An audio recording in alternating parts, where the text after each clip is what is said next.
बहुत शुक्रिया तशरीफ़ लाने का और इंतज़ार भी करने का। हम लोग मुस्लिम लीग नून की मीटिंग में थे जो कि कुछ लंबी हो गई, उसको नवाज शरीफ साहब लंदन से चेयर कर रहे थे। पीछे से आवाज़ बंद कर दें जी ज़रा प्लीज़, खामोशी इख्तियार कर लें। दरवाज़ा बंद कर। मैं आज इलेक्शन कमीशन ऑफ पाकिस्तान ने जो रिपोर्ट रिलीज़ की है इमरान खान के ख़िलाफ़ और पाकिस्तान तहरीक इंसाफ के फॉरेन फंडिंग केस में, मैं आज उस पर बात करना चाहती हूँ। और ईसीपी की जो रिपोर्ट आई है उसमें जिस किस्म के होश उड़ा देने वाले हक़ाइक़ शामिल हैं, उन हक़ाइक़ ने जो इमरान खान के चेहरे पर जो एक बचा खुचा शायद निकाब था वो भी खींच दिया है, और उसमें इमरान खान का जो चेहरा है वो बिल्कुल पूरे पाकिस्तान को बल्कि पूरी दुनिया को वाज़े नज़र आ रहा है। और वो इंकशाफात जो उस रिपोर्ट्स में हैं वो इस किस्म के इंकशाफात हैं कि उससे कौम का दिमाग चकरा के रह गया। इसमें कोई दो राय नहीं है, इसमें कोई शक नहीं है कि पाकिस्तान की तारीख के अंदर किसी सियासी जमात के खिलाफ, किसी सियासी जमात के सरबराह के खिलाफ, किसी लीडर के खिलाफ इस किस्म के इल्ज़ामात तो दूर की बात, मैं तो कहती हूँ इल्ज़ामात की जो नाकाबिले तरदीद जो सबूत सामने आए हैं, ये हमने कभी पाकिस्तान की तारीख में ये नहीं देखा। और आप ये देखें कि रिपोर्ट के जो सेलिएंट फीचर्स हैं उसके ऊपर तो मैं अभी आती हूँ, लेकिन आप देखें कि उसके ऊपर जवाब देने की बजाय आप अपनी जमात को ये कहते हैं कि जो ब्रांड इमरान खान है उसको उजागर किया जाए अवाम के सामने। तो ब्रांड तो आपका बन चुका, ब्रांड आपका ये है कि नालायकी, नाअहली, करप्शन, झूठ, साजिश, लूटमार, होशरुबा महंगाई, माशी तबाही, बेरोजगारी, गैर मुल्की गैर कानूनी फंडिंग के मुजरिम, ये है आपका ब्रांड। अवाम की रोटी छीनने का मुजरिम। इस मुल्क में हुकूमत नाम की अगर कोई चीज़ नहीं है तो ये है आपका ब्रांड। तो ये ब्रांड तो अब खुल के सामने आ चुका है। और अब आपकी जो जिस तरह से आप एस्केप करते रहे हैं, भागते रहे हैं, फरार इख्तियार करते रहे हैं, अब वो मौका आपको नहीं मिलेगा इंशाअल्लाह ताला। तो रिपोर्ट के ऊपर पहले आ जाएं। 26 टोटल अकाउंट्स थे according to State Bank of Pakistan. ये मेरे हकाइक नहीं है या ये PMLN के दिए हुए हकाइक नहीं है, ये स्टेट बैंक ऑफ पाकिस्तान के हकाइक हैं। 26 अकाउंट्स थे टोटल, जिसमें से 18 अकाउंट्स एक्टिव थे PTI के स्टेट बैंक के मुताबिक, और उसमें से सिर्फ 4 जो थे वो PTI ने डिक्लेयर किए हैं इलेक्शन कमीशन ऑफ पाकिस्तान के सामने। और सिर्फ ये कि झूठ नहीं बोला, बल्कि इन्वेस्टिगेशन को सबोटाज करने की पूरी कोशिश की। सबसे पहले मैं कल इमरान खान साहब का ट्वीट पढ़ रही थी और कहते हैं मैं बड़ा वेलकम करता हूँ और ये बड़ा अच्छा हुआ, ये हुआ। कुछ वज़रा के मैं बयानात सुन रही थी, उन्होंने कहा हम सुरखरू हुए। किस चीज़ में आप सुरखरू हुए? सबसे पहले तो आप भागते रहे 7 साल, आपने ताकत का, धौंस का, धांधली का इस्तेमाल किया इस फॉरेन फंडिंग केस के को आगे चलने से रोका, आगे बढ़ने से रोका। और फिर जब आपको पता चल गया कि अब नागुज़ीर है और हकाइक सामने आएंगे, लोग इलेक्शन कमीशन से सवाल पूछ रहे हैं, तो आपने फिर रिपोर्ट रिलीज ना करने की बार बार कोशिश की और आपने उनको धांधली से, धौंस से, ताकत के जरिए आपने प्रेशराइज कराया कि रिपोर्ट ना रिलीज की जाए।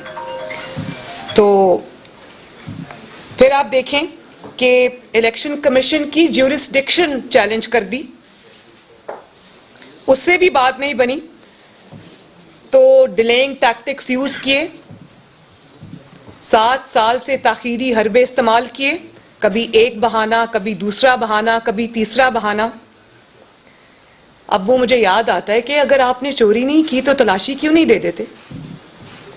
लेकिन बात यह है कि तलाशी देने वाले वो लोग होते हैं जिनके अंदर कोई खौफ नहीं होता कि हमने कोई जुर्म किया। नवाज शरीफ की तरह सीना तान के तलाशी वो लोग देते हैं।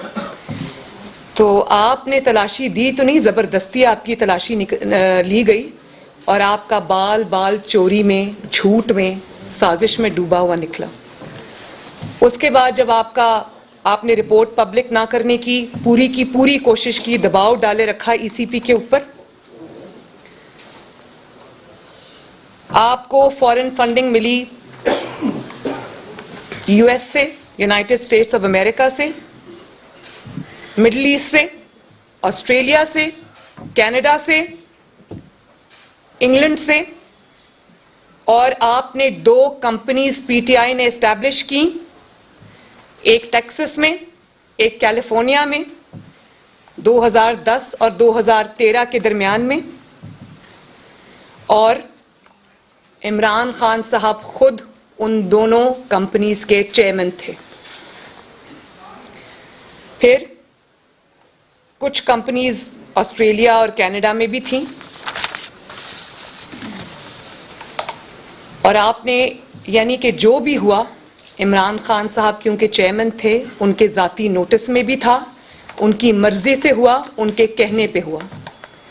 फिर उस रिपोर्ट के मुताबिक आपने न सिर्फ झूठ बोला बल्कि डिलिबरेट कंसीलमेंट और मिस डिक्लेरेशन, यानी कि जानबूझकर आपने हकायक को छुपाया और आपने झूठ बोला, मिस डिक्लेरेशन दी आपने, और फॉल्स सर्टिफिकेट्स आपने दिए, जमा कराई ईसीपी के अंदर। और सब पीटीआई की लीडरशिप की डायरेक्शन पे, इमरान खान साहब की डायरेक्शन पे ये सब कुछ किया गया। और फिर बात यहीं पर ख़त्म नहीं होती। पीटीआई के जो जमात के पास जो ज़ाती इनके मुलाजिम थे, उन 4 मुलाजमीन के नाम पर आपने पैसे मंगवाए इल्लीगली, और ऑफिस स्टाफ के नाम पर मंगवाए। और उन 4 जो मुलाजमीन हैं जिनके नाम पर आपने गबन किया हुआ पैसा, धोखे से लिया हुआ पैसा, जो आपने लोगों से ईंठा पैसा, वो आपने अपने ज़ाती मुलाजमीन के अकाउंट्स में आपने मंगवाया, जिनका नाम है ताहिर इकबाल, मोहम्मद नुमान अफजल, मोहम्मद अरशद और मोहम्मद रफीक। और ऑथराइजेशन किसने दी?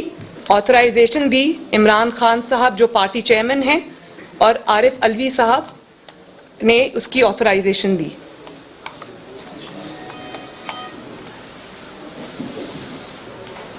इमरान खान साहब प्रिंसिपल सिग्नेटरी हैं फॉरेन फंडिंग अकाउंट्स के। Being the chairman of the party, आपने false certificates, fabricated certificates ECP में जमा कराए। आपने सारी इंफॉर्मेशन कंसील की, छुपा के रखी, झूठ बोला। आज तक झूठ बोलते आ रहे हैं। और उसके बाद आपने किससे पैसे लिए, कौन से मुल्क से पैसे लिए, किस फॉरेन कंपनी से पैसे लिए, इल्लीगल फॉरेन फंडिंग, आज तक एक्सप्लेन नहीं किया कि कितना पैसा किस मुल्क से लिया, किस कंपनी से लिया, कहां इस्तेमाल किया, कहां से वो पैसा आया, कहां खर्च किया।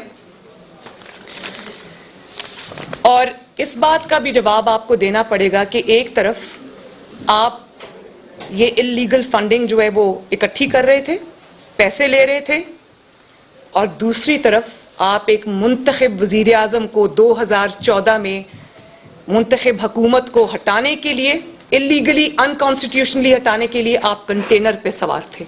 वही पैसा जो आप छुपा के इधर उधर से मंगवा रहे थे फ्रॉड करके, वो आपने, और तो जहां खर्च किया है वो आपको हिसाब एक ना एक दिन तो देना पड़ेगा, लेकिन आपने वो एक मुंतखब हुकूमत के खिलाफ भी वो पैसा खर्च किया।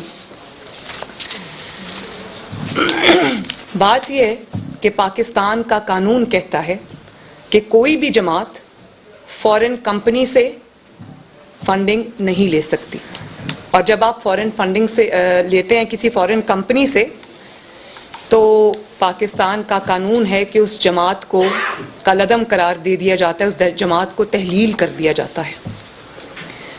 और आपने सिर्फ ये नहीं किया, अब आप ये देखें कि गैर मुल्की कंपनी से आपने पैसे लिए। एक कंपनी है जिसका नाम है वूटॉन क्रिकेट क्लब, उधर से आपको मिलियंस ऑफ डॉलर्स आए, $2.1 मिलियन टू बी प्रिसाइज। और उस कंपनी के मालिक हैं इब्राज ग्रुप वाले, उनकी कंपनी है ये, जो कि जिनके ऊपर एक बैनुल अक़वामी मुकदमा चल रहा है। और जब उनसे कहा गया, जो मुल्क उनसे पूछगिछ कर रहा है, जब उनसे कहा गया कि आप अपने किसी कॉन्टैक्ट का नंबर दें, तो उन्होंने इमरान खान साहब का नंबर दिया। इतनी क्लोज दोस्ती है। और उन्होंने आपको मिलियंस ऑफ डॉलर्स जो है आपको दिए, और वो आप इलीगली अनकॉन्स्टिट्यूशनली पाकिस्तान लेकर आए। और फिर कोई इनके डोनर हैं जिनका नाम है मुमताज़ अहमद साहब, उन्होंने आपको कई हजार डॉलर दिया। और उसके बदले मैंने पहली दफ़ा एक इमरान खान शख्स देखा है जिसने रिश्वत को, नेकेड रिश्वत को, जिसने डोनेशन का नाम दिया हो। और आपने रिश्वत उसने दी, आपने ली, वो बात तो अलग है। लेकिन देखें, सबसे बड़ी जो यहाँ पर क्रिमिनल बात है, मुजरिमाना जहाँ पर आपने फेल किया, वो आपने ये किया कि एक तो आपने इलीगली लोगों से पैसे लिए, उसके बाद आपने सरकारी खजाने से, पाकिस्तान के अवाम के हार्ड अर्नड पैसे से, पाकिस्तान के अवाम के खून पसीने की कमाई से आपने उनको कॉम्पनसेट किया। उस $24,000 जो मुमताज़ अहमद साहब ने इनको दिया, उसको आपने नथिया गली में एक होटल का लाखों डॉलर का कॉन्ट्रैक्ट पकड़ा दिया। और फिर उसको कोई स्पेशल पोजीशन भी अपनी हुकूमत में अता की। तो अगर आपने उस रिश्वत का कोई नेमुल बदल उनको देना था, तो आपको ये हक किसने दिया है कि आप अवाम के जो पैसा है और जो टैक्स पेयर का पैसा है, आप उस पे उनको कॉम्पनसेट करें और उनको फेवर्स दें? ये हक आपको किसने दिया? बात यह है कि इतनी बड़ी चोरियां तो बड़ी हैं, लेकिन जिस दीदा दलेरी से और जिस सीना जोरी से वो चोरी की गई और उस पर जिस तरह झूठ बोला गया, मैं नहीं समझती कि इसकी मिसाल पूरे 74 या 75 ईयर्स में मिलती है। और हमें क्या सुनाया जाता था? हमें बारहा मज़हब का नाम इस्तेमाल किया जाता था, अपने जो काले करतूत है उनको छुपाने के लिए मज़हब का लिबादा उड़ाया जाता था। ये भी सबसे बड़ा जुर्म है। हमें हज़रत उमर की रज़ी अल्लाह ताला अन्हु की कहानियाँ सुनाई जाती थीं, उनके किस्से कोट किए जाते थे, बार बार रियासत मदीना का जिक्र किया जाता था। और हमें कहा जाता था कि ताकतवर कानून के नीचे होगा तभी इस मुल्क में तब्दीली आएगी।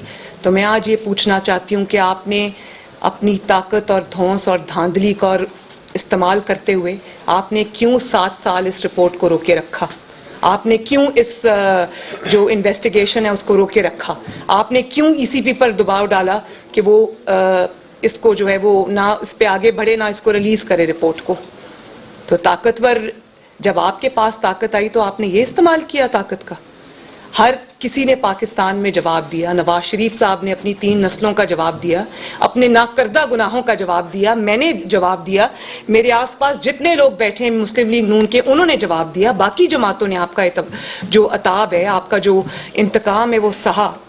आप में कौन से सुरखाब के पर लगे हैं कि आपकी जब बारी आती है आप चुप करके, झूठ बोल के, ताकत का इस्तेमाल करके आप एहतसाब से निकल जाते हैं? जब आपसे अभी बीआरटी का आज भी एहतसाब करने की इजाज़त नहीं दी जा रही, जो बीआरटी पेशावर में बनी है, उस पर भी आपकी हुकूमत सांप भर के बैठी है। उसके बाद आप आ जाएं, जो गैर मुल्की तोहफे आपने लिए, गैर मुल्की सरबराहों से लिए, और आपने क्या जवाब दिया पाकिस्तान के अवाम को कि मैं नहीं दूंगा जवाब, मेरा जो करना है कर लो। इसी तरह आपने ईसीपी की रिपोर्ट को भी रोके रखा। और ना सिर्फ ये कि फॉरेन फंडिंग की जो आपने जिस तरह से झूठ बोला, गबन किया, आपने माफियाज की सरपरस्ती की, आटा माफिया, चीनी माफिया, LNG माफिया, बिजली माफिया, आपने उन सबको नवाजा। आपके राइट लेफ्ट आगे पीछे सब उन लोगों की एक माफियाज की सरपरस्ती है और आपने उनको मजबूत भी किया और आपने उनकी तरफ से आंखें बंद किए रखी। पाकिस्तान के अवाम उसको भुगतते रहे। उन्हीं की वजह से ये महंगाई आज जो आप देख रहे हैं, महंगाई का जो सैलाब आया पाकिस्तान में, वो सब इमरान खान के माफियाज की वजह से आया।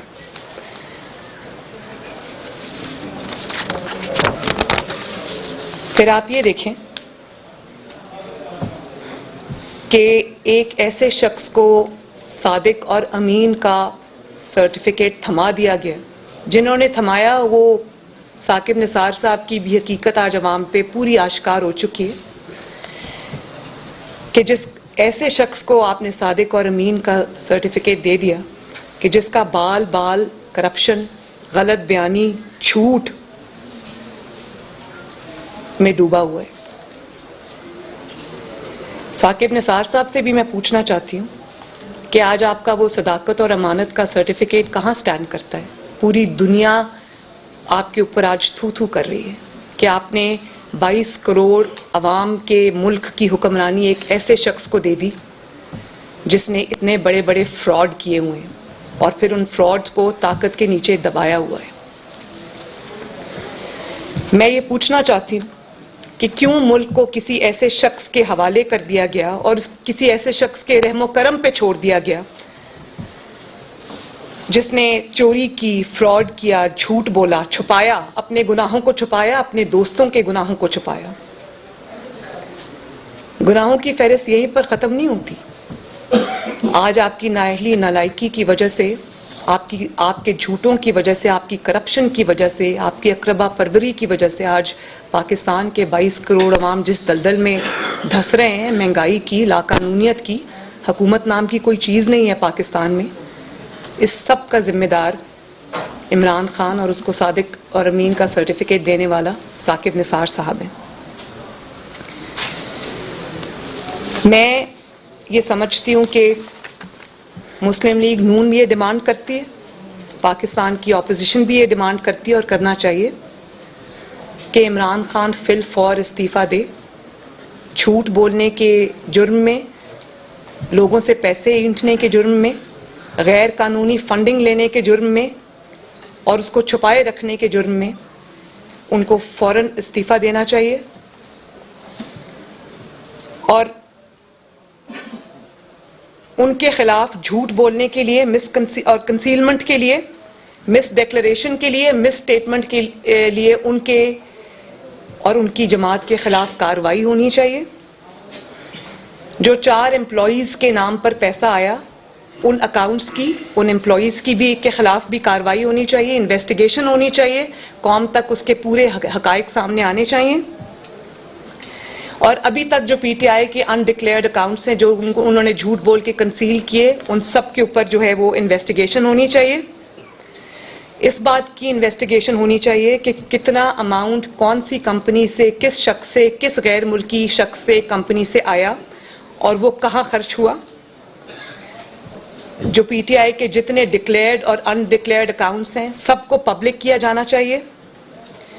और जिस तरह नवाज शरीफ के खिलाफ एक झूठे इल्ज़ाम के अंदर JIT बनी थी, सुप्रीम कोर्ट में हेयरिंग्स हुई थी, इसी तरह हम ये डिमांड करते हैं कि सुप्रीम कोर्ट के एक जज की ऊपर तैनाती होनी चाहिए।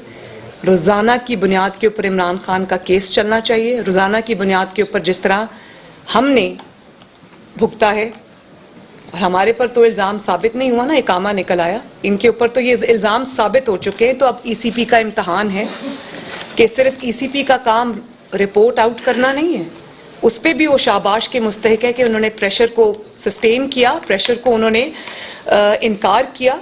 और मैं इसमें समझती हूँ कि जब इदारे इस तरह से करेंगे तो ये मुल्क आगे बढ़ेगा। तो मेरा ख्याल है कि वो बिल्कुल लायक तहसीन है कि उन्होंने प्रेशर को रेजिस्ट किया, उन्होंने ताकत को रेजिस्ट किया और उन्होंने ये रिपोर्ट रिलीज़ की। लेकिन ये इतना काफ़ी नहीं है। आप सिर्फ ये नहीं कह सकते कि इस शख्स ने कत्ल किया या इस शख्स ने चोरी की। कानून का काम है कि उस शख्स को कटहरे में लेके आना और उसको सज़ा देना कानून और आइन के मुताबिक। तो रिपोर्ट रिलीज़ करने से सिर्फ काम नहीं होगा,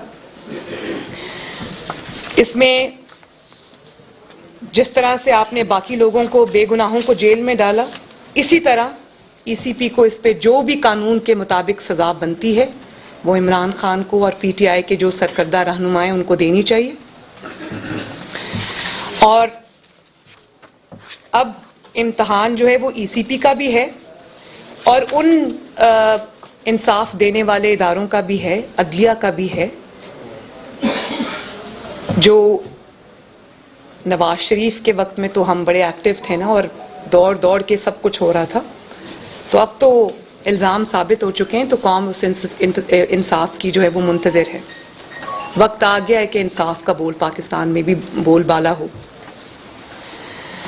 और कौम ये देखना चाहती है कि जिसके खिलाफ इतने बड़े बड़े नाकाबिले तरदीद सबूत आ चुके हैं, उसके खिलाफ अब इंसाफ देने वाले इदारे क्या एक्शन लेते हैं, ईसीपी क्या एक्शन लेता है। और ये मेरी ख्वाहिशात के मुताबिक या मुस्लिम लीग नून की ख्वाहिशात के मुताबिक नहीं है, ये पाकिस्तान के कानून के मुताबिक मैं आज ये अपील कर रही हूँ।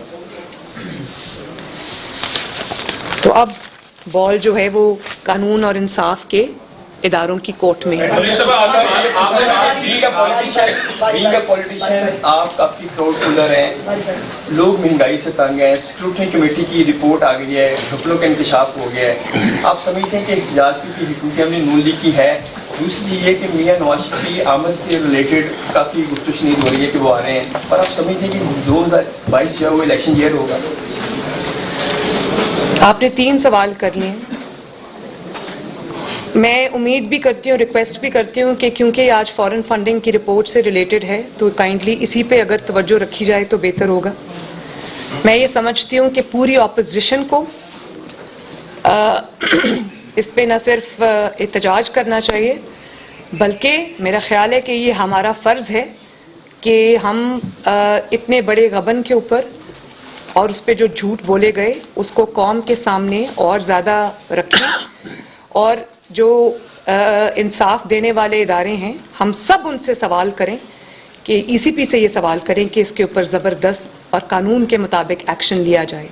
अगर नवाज शरीफ साहब अडयाला जेल जा सकते हैं, कोट लखपत जेल में रह सकते हैं, नैब में रह सकते हैं, अगर उनकी बेटी कुछ किए बगैर जेल जा सकती है, शायद खाकान अब्बासी साहब, राना सनाउल्लाह साहब, शहबाज शरीफ साहब, हमजा शहबाज, ये सब अगर जेल गुजार के आ सकते हैं तो इमरान खान का भी ठिकाना, हम पर तो कुछ साबित नहीं हुआ, उन पर तो साबित हो चुका है, तो उनसे भी उसी तरह सवाल होने चाहिए जिससे एक साबित शुदा मुजरिम